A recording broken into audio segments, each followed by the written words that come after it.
Okay, this is Noah Vada from DIYDSP.com. So let's turn off the CNC router here. I just did a test print of a part for my Electric Eel instruments. So before I show you the new part, let's look at the old one.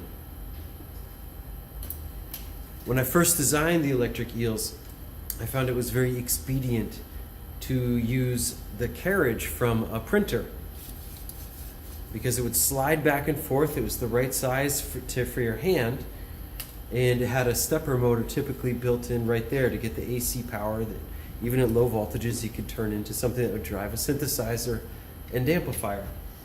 But over time, now that the design has got a Mark I out there, I want to be able to make these in greater quantities and more predictable form. So I don't want to tear open printers and get all the different size carriages out there. I want to have something that I can design for specifically.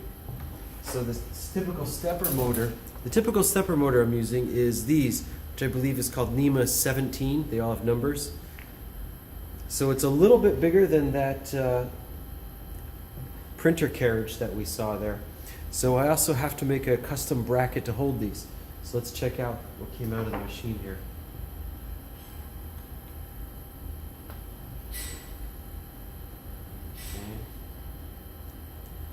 All right, good. It just finished. So without sanding or dusting it off or anything, this is the replacement. And so the two motors are going to go, one's going to go right here, one's going to go right there like that. And then I've got a belt that fits onto the gears just like that. So notice another cool thing about this design is you've got two motors in there for double the power. So that should get us a little more extra volume in the instruments, which is always a nice thing to have. So unfortunately, I don't have the right tool to take these off right here. It's over in the wall. This is just a quick video. I'll be putting this together over the next couple days, and there'll be definitely more videos. This is just, I can't barely contain my excitement. It's 10:30 here in the Framingham Makerspace. I've been letting this go for an hour. That's only because I used very conservative settings, because I'm using my 1/8 inch bit that's 1.5 inches long.